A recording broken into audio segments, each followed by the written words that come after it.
তিস্তা পানির ন্যায্য হিস্য আদায় সহ মহাপরিকল্পনা বাস্তবায়নের দাবিতে কর্মসূচি ঘোষণা করেছে তিস্তা নদী রক্ষা আন্দোলন। এ বিষয়ে আরো জানাতে লালমনিরহাট ও নীলফামারী থেকে সরাসরি যুক্ত হচ্ছেন সহকর্মী জামাল বাদশা আমিরুল হক। শুরুতেই যাচ্ছি লালমনিরহাটে। বাদশা, কতদিনের কর্মসূচি ঘোষণা করা হয়েছে এবং সেখানকার মানুষ সে বিষয়ে কি বলছে, বিস্তারিত জানাবেন। তো লালমনিরহাটের যে তিস্তা নদী রক্ষা আন্দোলনের 48 ঘন্টা লাগাতার কর্মসূচির আয়োজন করেছে এবং এই অবস্থান কর্মসূচির আজকে কিন্তু দুপুর 2টায় উদ্বোধন হবে এবং এরই মধ্যে কিন্তু তিস্তার যে নদীর দুই তীরের 11টি পয়েন্ট রয়েছে সেই 11টি পয়েন্টে যারা অবস্থান নেবেন অর্থাৎ আপামর জনতা তারা কিন্তু আসা শুরু হয়েছে এবং গতকাল রাত্রেই কিন্তু অনেকেই চলে এসেছিল এবং এই যে স্পটগুলো রয়েছে সেই স্পটগুলোতে 48 ঘন্টা ব্যাপী যাতে সাধারণ মানুষ থেকে শুরু করে বিএনপি সহ তিস্তা পারের এবং চরাঞ্চলে যে মানুষ দীর্ঘদিন ধরে তিস্তার দুঃখে দুঃখী হয়েছে তারা কিন্তু অবস্থান নেওয়ার জন্য যে সকল প্রস্তুতি নেওয়ার প্রয়োজন সেই সকল প্রস্তুতি কিন্তু এরই মধ্যে সমাপ্ত হয়েছে। আমরা তিস্তা নদী রক্ষা আন্দোলনের সমন্বয়ক যারা রয়েছেন এবং প্রধান সমন্বয়ক রয়েছেন তাদের সাথে কথা বলেছি। তারা যেটি জানিয়েছেন যে সাধারণ মানুষের যে দীর্ঘদিনের দুঃখ অর্থাৎ তিস্তার পানির ন্যায্য হিস্যা থেকে বাংলাদেশ যে দীর্ঘদিন ধরে বঞ্চিত হয়ে আসছে এর কারণে যে খরা মৌসুমে তিস্তার দুই তীরে লালমনিরহাট সহ 5টি জেলার মানুষ দুর্ভোগে পড়ছেন, চাষাবাদে সেচ ব্যাহত হচ্ছে। এছাড়া বর্ষা মৌসুমে কিন্তু নদীর নাব্যতা সংকট থাকার কারণে অল্প পানিতে বন্যা এবং পারের যে দুঃখ সেটি কিন্তু আসলে দীর্ঘদিনের দুঃখকে দূর করতেই কিন্তু আজকের এই যে অবস্থান কর্মসূচি শুরু হচ্ছে সেটির আয়োজন এবং তিস্তা নদী রক্ষা আন্দোলনের যারা সমন্বয়ক রয়েছেন তারা এই আন্দোলনকে সফল করার জন্য নানা ধরনের আয়োজন করেছেন এবং দুপুর 2টায় কিন্তু জনতার মঞ্চের মাধ্যমে আজকের এই অনুষ্ঠান শুরু হবে এবং এই অনুষ্ঠানের শুরুতে বিএনপির মহাসচিব মির্জা ফখরুল ইসলাম আলমগীর উদ্বোধন করবেন এবং আজকে এই 48 ঘন্টা যে লাগাতার কর্মসূচি রয়েছে এর সমাপ্তি কিন্তু বিএনপির ভারপ্রাপ্ত চেয়ারম্যান তারেক রহমান বক্তব্য রাখবেন বলে আমরা জানতে পেরেছি। তিস্তা নদী রক্ষা আন্দোলনের একজন সমন্বয়কের সাথে কথা বলতে চাই। এই 48 ঘন্টা আন্দোলনকে ঘিরে তারা কেমন আয়োজন করেছে জানতে চাইবো তাদের কাছে।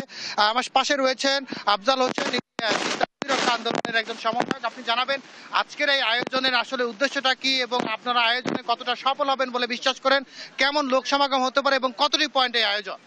আমাদের এই আন্দোলনের মূল লক্ষ্য হচ্ছে তিস্তার পানির ন্যায্য হিস্যা এবং তিস্তার দুই পাড়ের যে বানবাসী মানুষ এবং ক্ষতিগ্রস্ত মানুষ এবং নিঃস্ব যে মানুষগুলো হয়েছে তাদের আর্থসামাজিক মর্যাদা উন্নয়নের লক্ষ্যে তিস্তা পারকে আমরা আধুনিক পদ্ধতিতে এই নদীকে শাসন করে একটা মেগা প্রকল্প বাস্তবায়নের মধ্য দিয়ে এই লোকগুলোর দুঃখ দুর্দশা লাঘব করার জন্য আমাদের এই কর্মসূচির শেষ পর্যায়ে আমরা এখন এসেছি। আমাদের আজকে কর্মসূচি শুরু হবে কিছুক্ষণের মধ্যেই। আমাদের দাবিনামা পেশ হবে, প্রথমেই দাবিনামা পেশের মধ্য দিয়ে আমাদের কর্মসূচি শুরু হবে। আপনাকে ধন্যবাদ।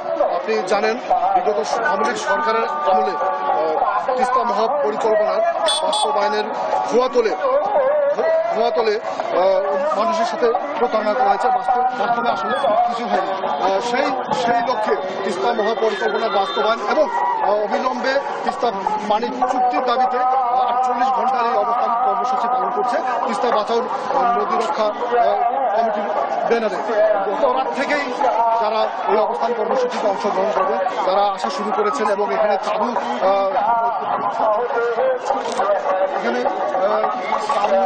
দেওয়া হয়েছে এবং থাকার ব্যবস্থা করা হয়েছে এবং তাদের খাওয়া দাওয়ার ব্যবস্থা করেছে এবং আমরা সকাল থেকে যেটা দেখছি দলে দলে বিভিন্ন ব্যানারে অংশগ্রহণকারীরা আসছে এবং তাদের স্লোগান তুলছে, যেটি হচ্ছে জাগো ভাই তিস্তা বাঁচাও। আপনি জানেন এই নীলফামারী ডালিয়া পয়েন্টে দুই পাশে যারা চোরের মানুষ বসবাস করে তারা বিভিন্ন সময় আতঙ্কে থাকে, সেটা বন্যা মৌসুমে হোক অথবা খরা মৌসুমে হোক।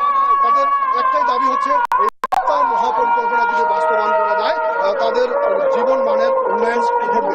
আমি এবারে কথা বলবো এই অবস্থান কর্মসূচিতে অংশ নেওয়া একজন অংশগ্রহণকারীর সাথে। আপনাদের দাবি কি এবং আপনারা কি চান? আসসালামু আলাইকুম রহমতুল্লাহ। আমরা তিস্তা পাড়ের মানুষ আজকে একখানে হয়েছি। আমাদের শিহাব গ্রুপ অফ কোম্পানি এই প্রতিষ্ঠানের চেয়ারম্যান থাকবে। আমরা 48 ঘন্টার আন্দোলন দিয়েছি। আমাদের যে দল থেকে ডাক আসুক না কেন আমরা আমরা আমাদের জনস্বার্থে, দেশের স্বার্থে নদী বাঁচাও, আমাদের এই তিস্তা বাঁচাও যে আন্দোলনে ডাক দিয়েছে, আমরা এখানে সমবেত হয়েছি। বিষয়টা আপনি শুনতে পাচ্ছিলেন যে যেভাবেই হোক স্থানীয়রা এবং বিভিন্ন ব্যানারে মানুষজন আসছেন, দলে দলে আসছেন। তাদের দাবি একটা হচ্ছে, যে ব্যানারেই হোক না কেন আমরা এই তিস্তা মহাপরিকল্পনা বাস্তবায়ন চাই এবং ন্যায্য হিস্যা তিস্তার যে পানি সেটা চুক্তি করা চাই। আর 48 ঘন্টার এই কর্মসূচির মধ্যে আজ বেলা 2টার সময় জাতীয় আপনাদের দুজনকেই ধন্যবাদ।